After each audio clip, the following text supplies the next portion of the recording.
Welcome to the wonders of physics. Although it looks like I'm dressed as a magician, in fact, what you're going to see tonight is not magic, but rather science. If I were a magician, I might take a magic wand and I might wave it over something and make a fire. But that's not what I'm going to do. If I were a magician, I would have set this trick up by perhaps putting a little explosive cotton on a piece of wire here and ignited it with a foot switch, as I did. So you're not going to see magic, but rather you're going to see science. Now, one of the first things I would like to talk to you about is the science of motion, or the physics of motion. This is one of the earliest branches of physics, how things move. And for the first demonstration, I'll need a volunteer. Who would like to help? Let's see. How about you in the blue shirt? Can you come down here?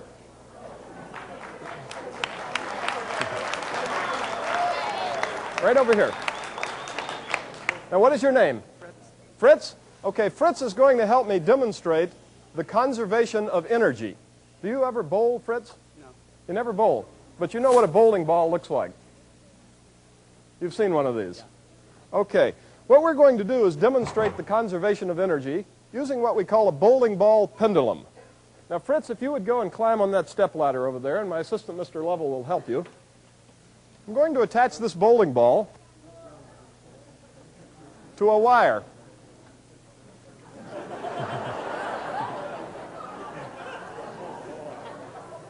The purpose of this demonstration is to illustrate that there are basically two forms of energy. There's energy associated with something in motion. We call that kinetic energy. There's energy associated with where something is. If I lift this bowling ball up, I give it potential energy. Now, one of the most fundamental principles of all of physics is the conservation of energy, by which we mean that if something has a certain amount of energy, it will always have that amount of energy if you don't do anything to it. So as this bowling ball swings back and forth, energy will continually be converted from potential energy when the ball is up here to kinetic energy when the ball is moving. So Fritz is going to help demonstrate this. Fritz, can you hold that right by your nose? Now just let go of the bowling ball and put your hands down by your side, and whatever you do, don't move. Once more. Thank you, Fritz. You can hop down.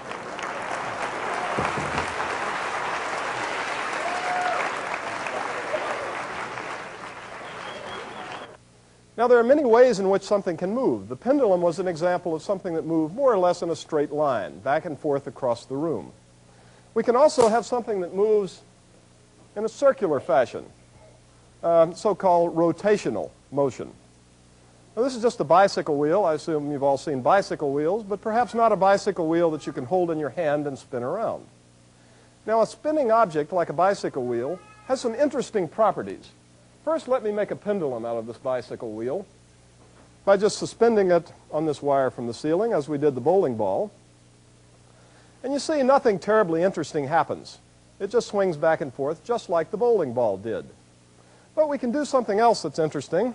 If my assistant, Mr. Lovell, will help here, we're going to put a starter rope, like you might have seen on a lawnmower or an outboard motor on a boat, around this bicycle wheel so we can get it up to spinning quite fast. This really isn't essential. We could just spin it up with our hand, but it's a little more effective if we get it spinning as fast as we can. And you notice when we do that, the wheel tends to remain vertical, as if it were defying gravity. And this is a property of any object which is spinning. And in fact, that's one reason when you ride a bicycle, you don't fall off. Because as long as the wheel is spinning, it tends to remain upright. Does anyone know what this is called? Gyroscope. Exactly. Now, can you help me here, Tom? He goes through a lot of shirts that way. A new shirt for every lecture. Well, there are many other examples we could show you of motion, but I'd like to move on because I think there are many other interesting things that might amuse you even more. The next subject I would like to talk about is the subject of heat. Now, you might think that heat sounds rather different from motion, and it may appear that there's really no connection between the two. But in fact, there is. In fact, heat is a form of motion. What makes you feel hot is that the molecules in your body and the molecules of the air surrounding your body are moving very rapidly. And the more rapidly the molecules move, the hotter you are. And some of you look a little hot up there. And I hope you don't get uncomfortable. Well, there are many things that we can do that are hot. If we're going to demonstrate heat, I suppose the first thing we should do is make something hot. So I'm going to take a Bunsen burner here. Most of you have probably studied chemistry at some time in your life, and I'm going to light the Bunsen burner to produce some heat. Well, better get a good match, though. Oop. There we go. Okay, now we're making heat. Now this is another experiment that you could do at home if you wish. You have to be careful, however, because it involves heat. Now at home you probably don't have a Bunsen burner, but I suppose you have a stove, right? And you could take a pop can, an orange crush can I'm using, and you'll see why I'm using an orange crush can in a minute. I'll take the orange crush can and I'll put a little water in it, just maybe a half an inch of water. And I'll put it here on the Bunsen burner to warm up. Now, while I'm waiting, can I borrow that scarf? Gee, that's pretty. Can I just use it for a minute for an experiment here? What I'd like to do is just soak this in a little solution here. You don't mind, do you? What is your name? Noreen? Okay. We've got Noreen's scarf nice and wet here. I'll wring it out. And then I'll take some tongs. You don't mind if I just set it on fire here for a minute, do you?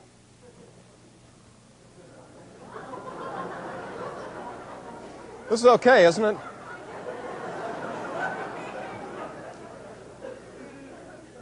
It is burning. Everyone agrees, right?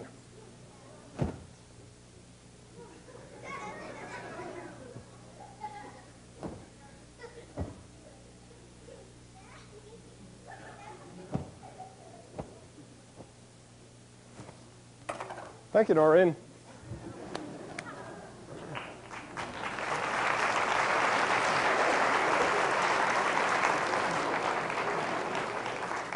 Hold it up. Is it burned? Let the audience see. Now, how did I manage to do that? Well, I'll explain. A magician would just do this, right, and not tell you how? Magicians are going to hate me, right? You sometimes see magicians do this. The solution that I dipped it in was a solution 50% isopropyl alcohol and 50% water. Now, as you may know, alcohol burns at a fairly low temperature. And so, in fact, the alcohol ignited at a temperature below the kindling point of the cotton that the scarf is made out of. Furthermore, because the alcohol was mixed with water, the water took up some of the heat that was produced by the flame. And so the alcohol basically burned without the scarf catching on fire. So that's a trick you can perhaps do with your friends. It's ordinary isopropyl alcohol that you would, it's like rubbing alcohol that you get in the drugstore. So, it's an example of heat.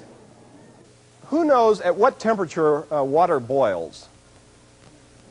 100 degrees. Now, is that Fahrenheit or Celsius? Celsius. Okay, and Fahrenheit, what would it be? 212 degrees Celsius. Very good, except that's wrong. You've probably always thought that, but in fact, water boils at that temperature only at atmospheric pressure, only at sea level. If you go up on a mountain, in fact, if any of you have lived out in Colorado, you may know that it's harder to boil an egg. You have to boil it longer. And that's because water boils at a lower temperature when the atmospheric pressure is lower. Now, I can illustrate that here. In fact, I can actually boil something without heating it up at all. I can take water and I can boil it without heating it. And in fact, behind me here, I have a demonstration which does precisely that. Here I have a vacuum pump connected to a little flask of ordinary, well, it's actually distilled water. And I'm going to evacuate this, and as I do so, you'll see the needle here come down towards zero, indicating that I've taken all the air out above the water. And if you just watch, you will see that as I do that, the water very quickly begins to boil.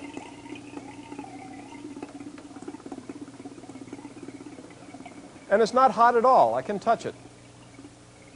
Now, I want you to just keep watching that for a moment because something even stranger is going to happen, I hope. Sometimes it happens, sometimes it doesn't. As I feel it, it's not getting warm at all, yet it's boiling away. Can you see what happened? Maybe in the back it's hard to see. It froze, turned into ice. What temperature does water freeze at? Who knows? What temperature?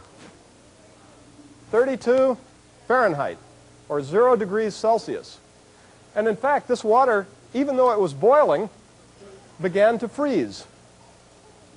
And I'll just turn the pump off here because we're done with it now. And I'll let the air back in, as you see here. And it will remain frozen. And as I feel it, it is indeed cold. And it is real ice. So how was I able to boil something and then have it turn into ice? Well, in fact, what happens is that as it boils, heat is leaving the water. Right? When something boils, heat leaves the thing that's boiling. As it does so, it takes heat away from the water, and the water cools off until finally the water freezes. And so you see, with a vacuum, you can not only cause something to boil, but you can also cause it to freeze. Now let's see how our little can is doing here. You see a little bit of something coming out the top indicating that it's boiling, right? Now what I'm going to do is take this can, and I'm going to take some tongs here. I don't know whether you have anything like this at home, but you probably have some kind of tongs in your kitchen that you can pick up something hot with. And if you just boil your can on the stove for a while and pick it up and turn it upside down in some water, look what happens. Now you can see why I used an orange crush can. Oops. So that's one you can do at home, but I should explain what happened. Why did it crush? Well, now think about it. We started with the can with air in it and a little bit of water in the bottom, right? As we began to heat it, what happened to the water? It boiled, and the water turned into what? Steam, right? And the steam then filled the can, pushed the air out. So then after a while, we had a can filled with primarily steam, with maybe a little water in the bottom. And when we turned it upside down in the water, that water being cold caused the steam to rapidly condense. Now when the steam condenses, it changes back into water, and the water takes up much less volume than the steam did. So that left a partial vacuum inside this can. A vacuum strong enough to cause the can to crush. Now you may have thought the water would just get sucked up inside, and it would have, except the steam condensed so rapidly and the hole was sufficiently small that it couldn't go up in here fast enough to keep the can from crushing. So you can do that little demonstration at home and amuse your friends by crushing a can. Now let me show you another demonstration. Is there anyone here that has a birthday today? This works especially well if someone has a birthday. Was yesterday? Okay, what's your name? Kevin? Okay, well I guess that's as close as we're going to come. Kevin had a birthday yesterday. So we're going to do this next experiment in honor of Kevin. And what I'm going to do is light some candles. Kevin, how old were you yesterday? 8? Unfortunately, I only have 5 candles. Well, I have a 6th one. We'll do 6 candles. I wish I had 2 more, but this is all I can do for Kevin.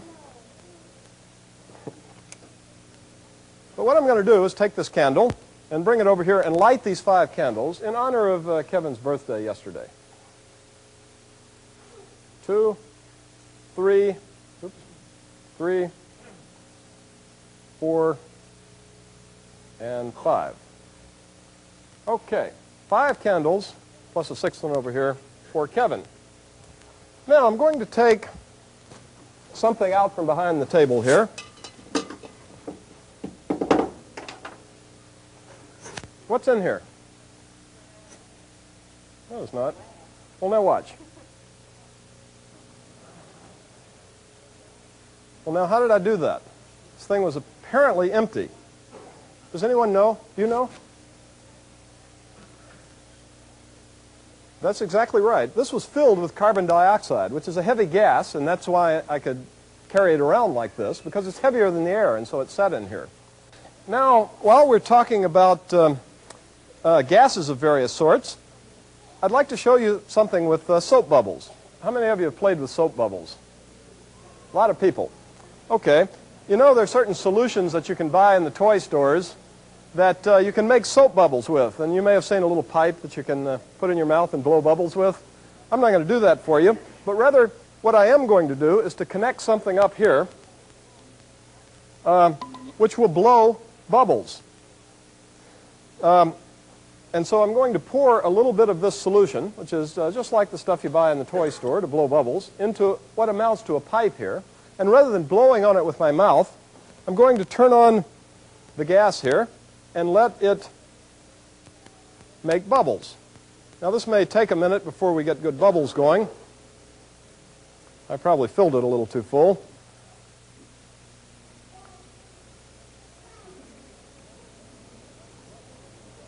Now I want to make some nice bubbles here because I want to do something rather unusual with a candle. Now, have you ever seen a bubble that would do that? First of all, why are those bubbles rising like that? Well, they're rising because they're not air bubbles, but they're bubbles of natural gas. This is connected to the same natural gas that was running the Bunsen burner, the same gas that you would have in your homes, perhaps. And so with bubbles produced with natural gas, first of all, they're lighter than air, so they rise. And secondly, you can ignite them. And it's very pretty. One more. Now, while we're talking about things that are hot and things that are cold, let me show you something that's even colder than dry ice. Anyone know what's in here? Yeah. Nitrogen, exactly. Liquid nitrogen. Now, nitrogen is an interesting substance. In fact, right now you're breathing mostly nitrogen. That's what the air is largely made out of. About 80% of the air is nitrogen. Now, normally nitrogen is a gas at ordinary temperatures. But if you cool it down enough, it becomes a liquid. So here I have some liquid nitrogen. And if I pour it out on the table here, it looks like a liquid, but as soon as it touches the table and warms up, it becomes a gas and just adds to the nitrogen that's in the room. So that's liquid nitrogen, and liquid nitrogen is even colder than that dry ice. Liquid nitrogen is at a temperature of 321 degrees Fahrenheit, below zero. You've probably never encountered in your everyday life, unless you happen to be a scientist, anything this cold. Or stated another way, it's about minus 196 degrees Celsius. Or yet another way, it's about 77 degrees above the absolute zero, the coldest you can possibly be. So this is very cold stuff, and there's a lot of interesting things we can do with liquid nitrogen. And one thing that's always very popular is to take a little cylinder here, inside of which there is a smaller cylinder, and I can lower the cylinder down inside of the liquid nitrogen, and it boils for a while. And after the boiling stops, the cylinder will have come to the very low temperature of the liquid nitrogen. So I'll have a cylinder filled with this very cold stuff. So when I pick it up, I have this little cylinder filled with this liquid nitrogen. Okay? Now what I'm going to do is take that cylinder and lower it down into this larger cylinder, trying not to spill too much. And I'm going to take this cork and I'm going to pound it in. Then I'm going to take the whole thing and I'm going to shake it like this.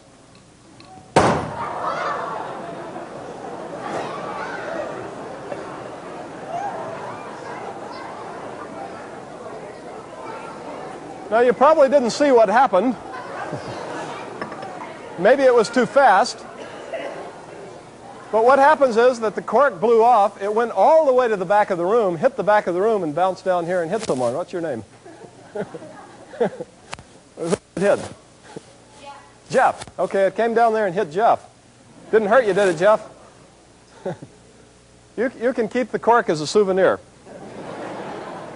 Now, why did that happen? It happened because whenever you change a liquid into a gas, the gas occupies a bigger volume than the liquid does. Or stated another way, the pressure increases in order to try to cause it to expand.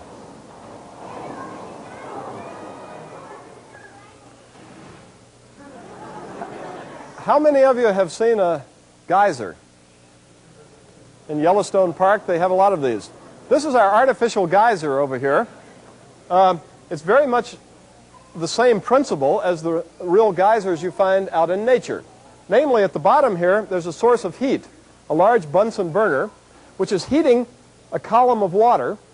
This is filled up to here somewhere with water. And as the water begins to boil, it actually becomes heated above the boiling point at the bottom. But it doesn't boil because the weight of the water keeps it from boiling. It increases the pressure, sort of the opposite of what we did over here. And so it doesn't boil at the ordinary temperature. But once it starts to boil, the pressure is released, and then it boils very vigorously, and the water is sprayed up. And that's exactly the way a geyser works in nature, where there are places in the earth where there are crevices that go deep down into the earth, where the rocks are very hot, and water going down into those crevices is heated from below, and periodically they erupt. Now, we've been talking about gases of various sorts, carbon dioxide, nitrogen, natural gas. There's another kind of gas that probably many of you are familiar with because they blow up balloons with it. Who knows what it is? Helium. Very good. Now, I have a tank over here filled with helium, and I have some balloons. And I'm going to fill a balloon with helium just like they might do if you went to the circus or the zoo. You might find someone blowing balloons up just like this, and they tie them off and tie them to a string and give you the string, and you walk around and say, gee, that's really neat. But I'm not going to do that. That's too ordinary. I'm going to do something else with the helium. What I'm going to do with the helium is breathe it. Now, I caution you, don't go home and start trying to breathe things, because most gases that you breathe, even some of the air we breathe, is harmful to you. So there are only a few things you can do this with. Helium happens to be one that you can breathe. And it does a very interesting thing when you breathe it. So watch and listen closely.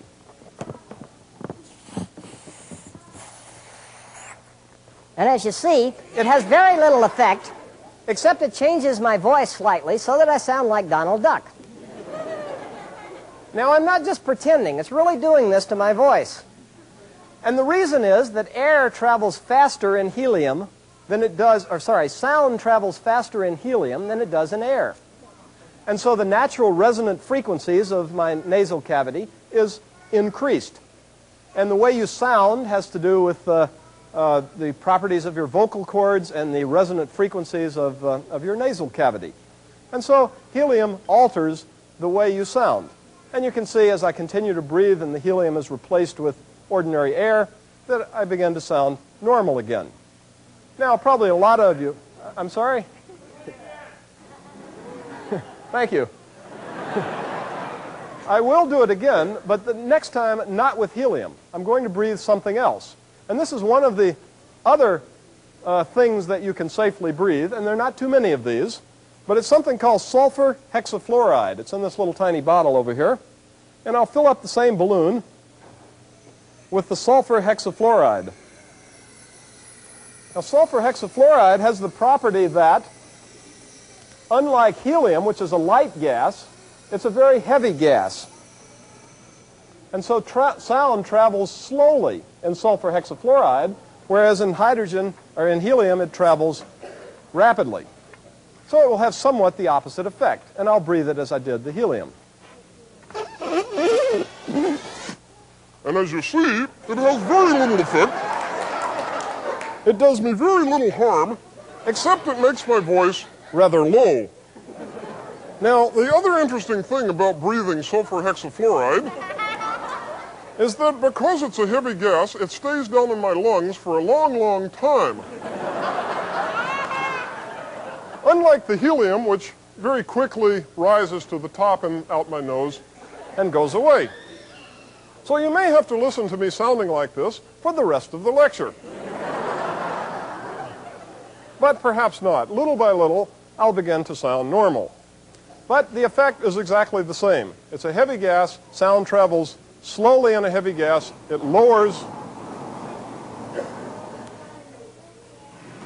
It always hiccups.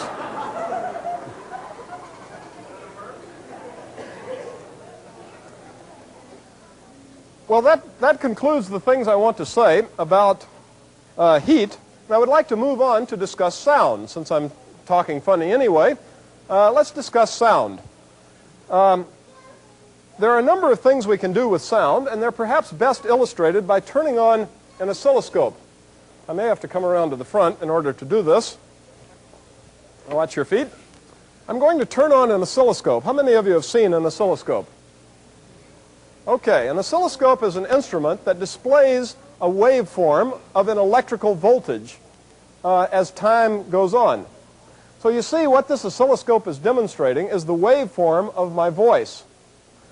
Now, in addition to this rather ordinary oscilloscope here, we have a different kind of oscilloscope which is displayed on the screen behind me. And I'll just turn off some of the lights here for a moment so you can see that a little better. That's what we call a laser oscilloscope. And this particular device was made by one of our graduate students, John Harlander, who's in the back operating it. So we have, for your amusement, these two oscilloscopes, an ordinary electrical oscilloscope here and a laser oscilloscope. So what I would like to show you now are what these pictures look like for various sounds that we might produce. Now, you're already seeing the sound that's produced by my voice, and you see it's a very complicated picture here. But we can produce sounds which are somewhat simpler. These are things called tuning forks. Now, a tuning fork, you strike with a little mallet, and it makes a sound. And I'll strike these and watch on the two oscilloscopes, and you'll see the sound that these make. Now let me show you another one. And try to notice the difference between these various sounds.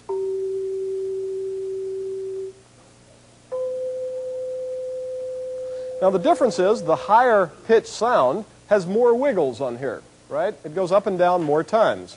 And that's what determines the pitch or the frequency of a sound, how many wiggles up and down it has.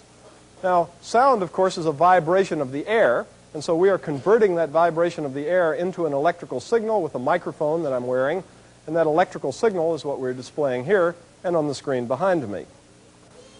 And I can illustrate that. I have a couple of musical instruments here. I have an old beat-up trumpet. Is there anyone in the audience that by chance plays a trumpet? Anyone here that, I'm not going to ask you to play anything very much, but just could blow a note or two, even? Way back there, what is your name? Gabe? Can you get down here? It's a long way to come, but...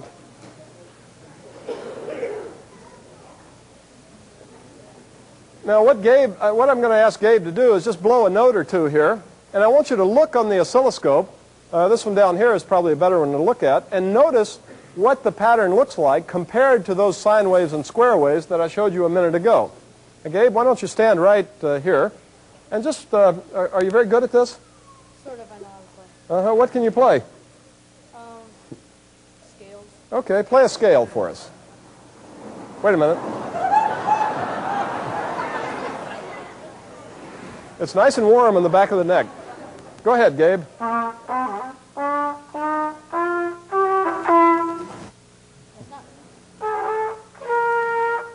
Very good. Thank you, Gabe.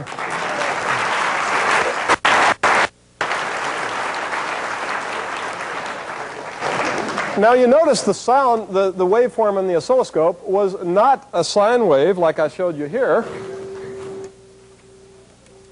nor was it a square wave, but it was something considerably more complicated. And in fact, all musical instruments have that property of having a waveform that looks different from every other musical instrument. And if you had experience with this, you could play all different musical instruments. You could look at this picture here. You could tell what musical instrument you were looking at, because each instrument has a different combination of frequencies associated with the notes that it makes. So we could go on and bring out lots of different musical instruments and show you that each one has a different shape, but I won't bore you with that. Well, that brings me to the next topic, which is the topic of electricity. And before I enter electricity, I want to turn off the geyser, because the geyser makes water, and water and electricity don't mix very well, right? So we're done with the geyser, and I would like to show you some demonstrations involving electricity. Now, for the first demonstration, I will need a volunteer. Now, I have to pick just the right kind of person for this. Let's get rid of these. Okay. Who would like to volunteer? How about you? Can you get out of there without tripping?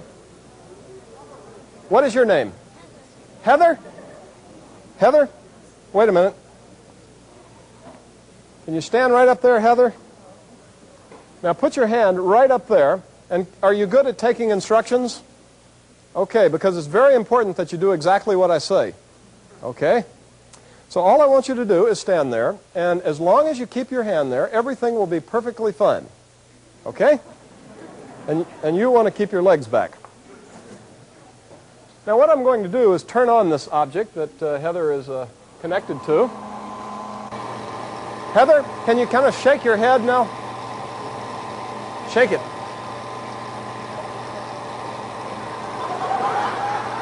Keep shaking.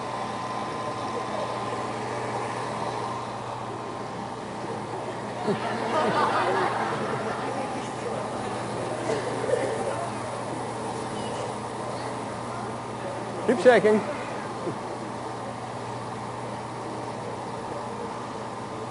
Okay. Now, stand still, Heather. Don't move yet. See your hair come down? That's when I discharge this dome. Okay, Heather, let me help you down. You can... Thank you.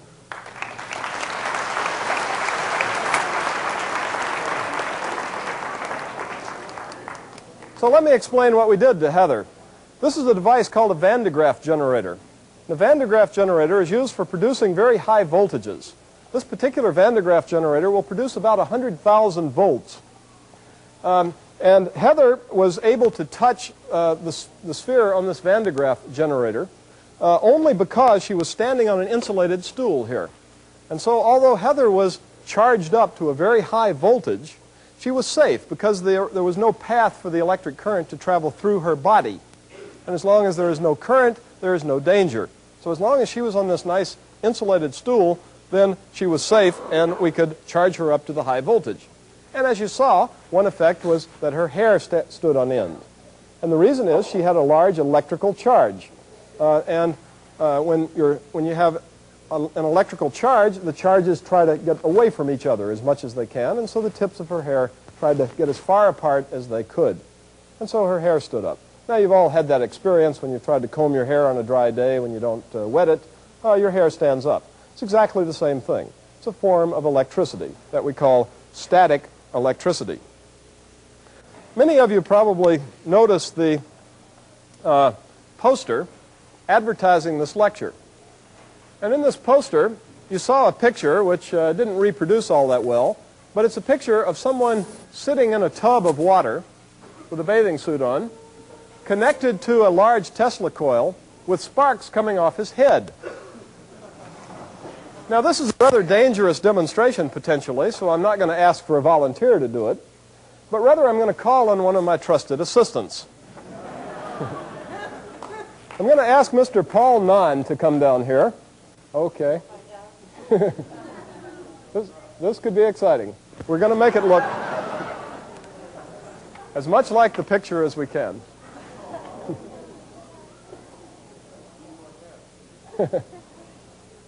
A little more hair. Now, it turns out to be slightly dangerous to do what you're seeing in this picture for the simple reason that when sparks come off your head, it has a tendency to catch your hair on fire. So in order to avoid... So in order to make Paul as safe as possible, we first wet his head down. That headband we soaked in the water. And we put a little helmet on him, a metal helmet. And the sparks will actually come from the helmet, although the helmet is in good contact with his skin. So the electric currents will actually flow through his body into the helmet and out into the air, much as in the picture that you see here. Now, what good is a human voltmeter if we can't get him to light a light bulb? Can you hold that in one hand? And let's give you something else. How about putting this in your other hand? And we'll turn out the lights and turn on the Tesla coil.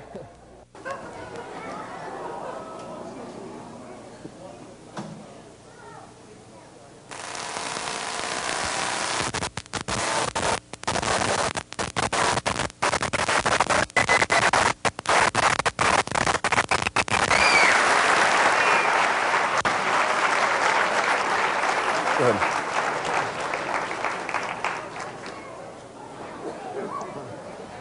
Okay, thank you very much, Paul. He's very brave to do that.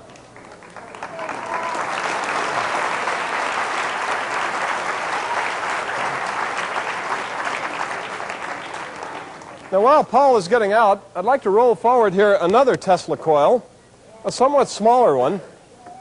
That was about a 500,000 volt Tesla coil. This is one that's about 60,000 volts. So when I turn on this Tesla coil, it will make sparks off the top here, much as that one made sparks off the top, but the sparks will be somewhat smaller. So not very impressive, you say, just 2 or 3 inch long sparks. Now you're used to big long sparks, and something like this doesn't impress you very much, right? But there are nevertheless interesting things we can do with a small Tesla coil, and for the next thing I want to do, the small Tesla coil is every bit as big as a big one. Because I want to take one of these balloons. What do you think's in this balloon, by the way? Helium. Now, you think it's helium because it's lighter than air, right? And that's a very good guess, that it would be helium. Now, I want to take this balloon, and I'm going to put it on the end of one of these tubes that we have used before in looking at the Tesla coil, and tie it on. And I'm going to turn on the Tesla coil, and I'm going to bring the balloon over near the Tesla coil. Does anyone want to guess what will happen? Think it'll pop? Well, let's see. Now, first of all, I want you to notice that the tube lights up. So it is indeed a Tesla coil producing voltage, and some of that electric current is flowing through my body now, and I don't feel a thing. It's a very small amount of current.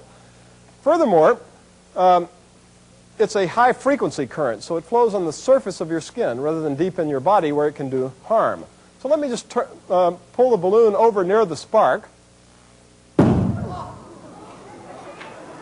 and you see what happens.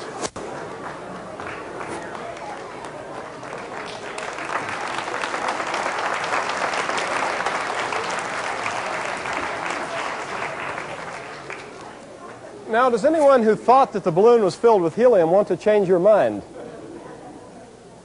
Because, in fact, the balloon was not filled with helium, but rather it was filled with hydrogen. And hydrogen is an explosive gas. It combines with the oxygen in the air and forms water with a big explosion. And, in fact, that's why balloons are made out of helium rather than hydrogen, in order that such explosions don't occur. Okay. Now I'd like to move on to the next topic, which is the topic of magnetism. Now, magnetism and electricity at first sight perhaps appear to have nothing to do with each other, but in fact they're very closely related. Now, you're all probably familiar with magnets of one sort or another. Here's a couple of what we call horseshoe magnets. They stick together. They're pieces of metal just bent into a shape of a horseshoe. Probably a lot of you maybe haven't even seen horseshoes, but put them on the foot of a horse. And if you put them together like that, they stick. But if you put them together like that, they repel each other. So magnets have north poles and south poles. Now, if you want to make a very strong magnetic field, you don't do it this way, not with permanent magnets, but rather you make magnetic fields with electric currents. And I have a number of demonstrations here to show you how you can use an electric current to produce a magnetic field. Now, here's a device that consists of a big coil of wire. Many turns on here underneath this paper. And down through the middle here is some iron, so-called iron core. And what I have in my hand here is a little ring of aluminum. Now, aluminum is not normally a magnetic material. It doesn't stick to the magnet at all. But it is a good electrical conductor. And that's important because what I'm going to do is put this ring on here, and I'm going to plug this in. And I'm going to push the button here, which energizes this coil, and you will see what happens to the ring. It jumps up. You want to see it again? It jumps up off the core. Now you say, well, that's kind of nice, but who cares? What I'm going to do now is make the magnetic field a little more intense. And I do that by adding this big long bar of iron. So what that does is concentrates the magnetic field and extends it up much higher. So now I can put the ring on there, and I can push the switch, and it goes quite a bit higher. Want to see it again? Now, does that amuse you? Higher? Well, in fact, there is a way to do that. I'm glad you asked. I'm going to put the ring in a little dish here, and I'm going to fill the dish with some of this liquid nitrogen that we were talking about a little while ago. Now, of course, as you would suspect, what that will do is cause the ring to become very cold. The ring is very quickly cooling down to the temperature of the liquid nitrogen. Remember that stuff that was 320 degrees below 0 Fahrenheit. And it's boiling. As the liquid nitrogen boils away, the ring is getting colder and colder, and finally the boiling will stop, and that will happen when the ring is at the same temperature as the liquid. And so it's not cooling down anymore. So it's essentially stopped boiling now. And I can take the ring and I can put it on here, and I can do the same thing again.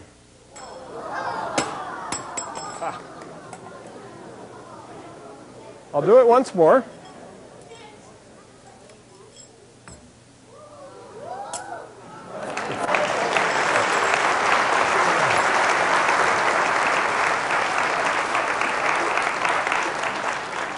Now, why did that happen? That happened because when most metals, when you cool them down, they become better electrical conductors. In fact, this aluminum, the conductivity increases about 10 times when you cool it down from what it is at room temperature, when you cool it down to the temperature of liquid nitrogen. So as a result, when I energize this coil, a much larger current is induced in this ring. And so the force of repulsion is much larger when the current is bigger. Now I can show you another example of a magnetic field acting on something which is not normally magnetic. For example, here's an ordinary pop can, an orange crush can, made out of aluminum. So again, it's not at all attracted to a magnet. It's a non-magnetic material. But I can put it in a coil back here, a coil of wire, goes around and around. And behind the table here, where you can't see very well, is a thing called a capacitor. And a capacitor is like a big storage battery. It stores electrical energy. And so I'm going to charge this capacitor up to a voltage of about 8,000 volts. And here on this meter in front of me, you will see it goes up to 10,000 volts when it's all the way up. So I'm going to push the button here, and you'll see the meter come up. That's about 2,000. That's about 4,000 volts. And when it gets up to 8,000, I'm going to energize this magnet. And it's going to make a little bit of a noise, so don't let it scare you. Here's 7,000. Here's 8,000. Said not to let it scare you. Look what it did to the can. Now you can see why I used an orange crush can. The electric current flowing around in the can, induced by the coil that was surrounding it, caused a very intense magnetic field which pushed the can in. And I'll just pass this around, and you can feel it's slightly warm. And it's warm because a very large electric current flowed in it. Now, would you like to see me do it again?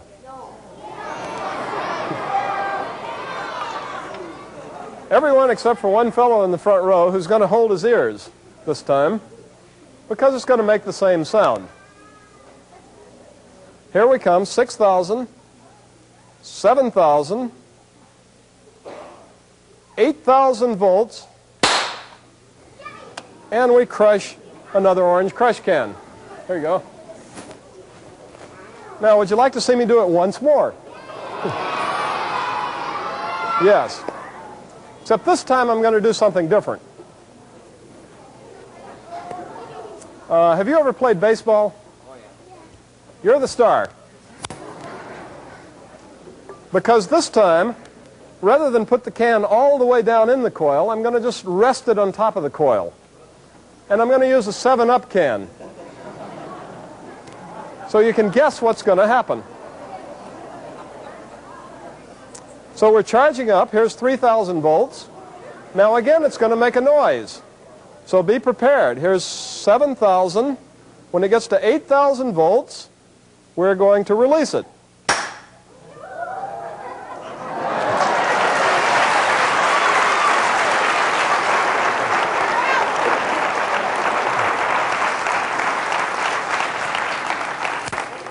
Now you can keep the can as a souvenir, but I want my glove back at the end of the lecture. What is your name, by the way? Jim? Okay, thank you very much, Jim. Now, another example of magnetic forces will occur on this apparatus that I have down here. Now, again, we have a couple of coils which carry electric currents. In this case, there are two red coils, one which carries an electric current in the clockwise direction, and the other which carries an electric current in the counterclockwise direction. So that produces a particular kind of magnetic field that is very small in the middle here, but that increases every direction you go away from the middle there. And I can take another one of these aluminum balls. It's like a softball, but made out of aluminum, so it's not attracted to a magnet. And I can turn this apparatus on and put the ball in there, and you'll see it stays. It's magnetically levitated. And this is not magic. There's no trick. This is a magnetic field inducing an electric current in the ball, which is causing it to be repelled from the magnets here. Now let me turn it off, and I'll do it again with a different shape object, also a piece of aluminum, but in the shape of a cylinder rather than a sphere. And it's a little more dramatic, but you see it's magnetically levitated. Well, these days people are actually experimenting with trains that operate on this principle, that are magnetically levitated above the ground, so they can move along with very little friction. So you see, magnetic forces can be very large. Now, the reason this works with something that is not magnetic is that this is an alternating current. If you did it with a direct current, this would not work. Because it's an alternating current, it can induce currents in a conducting object which is not normally attracted to a magnet. So, there are many examples we could show of magnetic fields and magnetic forces. But rather, let's move on to talk about the last subject of the evening, and that is the subject of light. Now, light, of course, gives us lots of possibilities of pretty things to look at. And the first thing I'd like to show you is something that's undoubtedly familiar to all of you, and that is an ordinary rainbow. And I'll turn the lights off so you can see it better and let you look for the rainbow. Now, what this illustrates is that white light produced here is actually composed of many different colors, all the colors of the rainbow. And we can separate them with a device here called a prism. And when you see a rainbow out in nature, it's done in a very similar way, except instead of a prism, the light is scattered off of little droplets of rainwater, rather than off of a triangular piece of glass, as I've used here. So a rainbow is a spectacular example of light. Now, there are many other things we could show you. One thing that is very popular is a laser. How many of you have seen a laser before? Okay, now I actually have a laser here. It's contained in this little box, and the power supply for it is right here. And I'm going to turn this laser on, and let's see. And I caution you, now, stay in your seats for this, because you see on the wall over there is a spot from the laser. Do you all see that? Way over on the other wall. Now, it's important that you stay in your seats because it's dangerous to look directly into a laser beam. But you can look at the laser beam scattered off the wall, as we're doing now, and you can also look at the laser beam scattered off other things, like chalk dust. Makes a very interesting pattern when we fill the front row here with chalk dust. So watch carefully.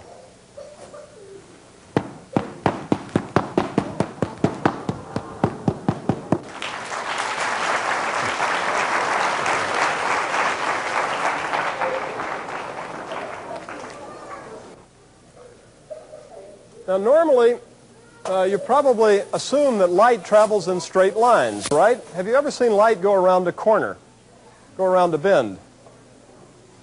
Well, probably some of you have and some haven't, but I'm going to show you that light, in fact, does not always go in a straight line. You can, in fact, make it go around a corner. And I'm going to do that for you if I line things up here very carefully. And I'm going to have to squeeze through here now again. And what I have here is a laser beam shining through this cylinder, which contains water up to about this level right here. Okay, now what I'm going to do is open this spout, and when I do so, water is going to come out of here, and the laser beam is going to shine through the water. And then I'm going to run around and turn the lights out, so watch.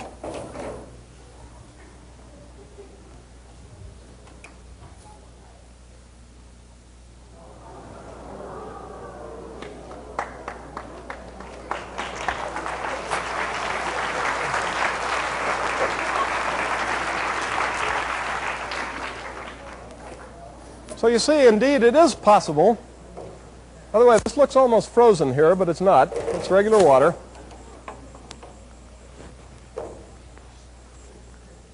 So you see, it is, in fact, possible for light to go around a bend, as it did in that stream of water. Now I'm going to shine this laser through a piece of plastic here. Lucite, it's called, or plexiglass. And I'm going to turn the lights off again and let you see what that looks like. Light going around.